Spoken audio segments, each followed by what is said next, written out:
by Macron is incredibly ambitious. As you know, the pension reform was a crucial ingredient of his election manifesto, and it's only very logical that he wants to put the pension-related policies into practice now.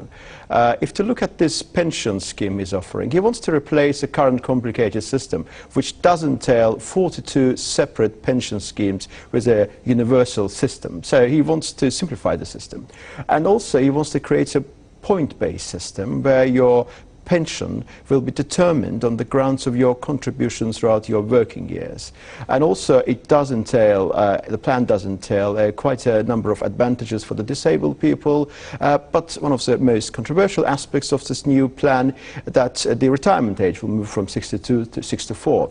Effectively speaking, people will be forced or compelled to work harder, to work till a later stage in their lives in order to get full pension. The rationale behind this pension scheme proposed by Macron is very, very understandable. It's to do with the economical system of the country, because the population is increasing. On the whole, the aging population is increasing. There are lots of people that you need to provide for, and the pension deficit in the budget is increasing incrementally as well. If the current system is still in place by 2025, then the pension deficit will be around 17 billion euros. It's a huge amount of money. So how are you going to sort out this problem? You need to make sure the country is more entrepreneurial, people are inclined or they are encouraged to work harder, to contribute more to the GDP, and for that reason, of course, you need to incentivize the whole process. And that is Macron's plan. People who are not in favor of this plan, they're saying that it is unfair because all of these specific pension schemes have been negotiated throughout the years, and they are in favor. There are certain privileged regimes for a specific group of people, including those working in the transport sector and so on. But Macron thinks that system is not working, and also it is a huge burden on the states. And for that reason, there are two different ways of looking at it. But one thing is absolutely clear. France needs to change. And the current system, which France does have now, is not in line with the realities of the 21st century. If France wants to integrate itself into the globalized world of our time, then they've got to change. Many people think that what Macron is offering is quite drastic, but in reality what he's offering is absolutely sensible. And if there's a specific kind of compromise between the two sides, he will be able to put it into practice. And how do you think, will the government succumb into the demands of the strikers and come up with a compromise, taking cognizance of the interests of those who are concerned with this possible legislative move? Well, you know, it's a very big strike. It's a nationwide strike. It has been going on for the 6 weeks now. It's the biggest strike in the living memory.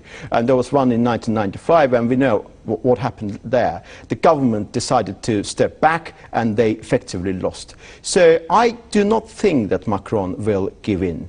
And I've got a couple of reasons. First of all, it was a part of his election manifesto. It was a part of the pledge. And if he steps back, if he goes back on his promise, his reputation will be damaged very, very seriously.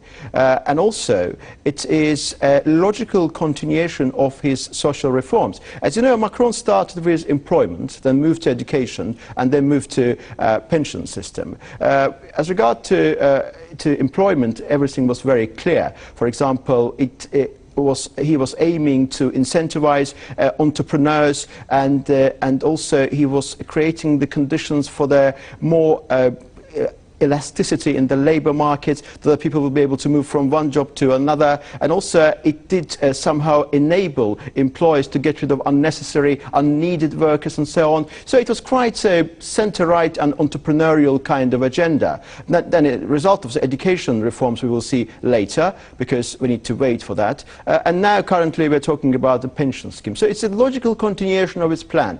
And there's another problem. If you look at the manner in which he's dealing with these people who are representing trade unions, he's trying to speak to them individually, and he's trying to divide and control, divide and rule, and it's an absolutely vital thing to do.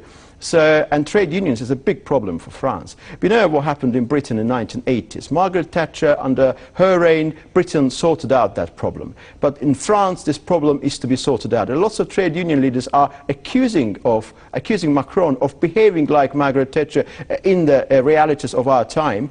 But I think that what Macron is doing is absolutely pivotal to the future of France. And if he remains very determined, he will be able to achieve the success. There's no way he can give in. I think that whole formula which he has to follow will be the following. He will try to maintain the key tenets of his plan. So the point-based system is absolutely crucial. He may compromise about the 64-age pivot in relation to certain professions, but while maintaining the structure and the essential pivotal elements of his pledge, he may compromise in specific areas. I think that's what he's planning to do, and I think that on the whole he may succeed.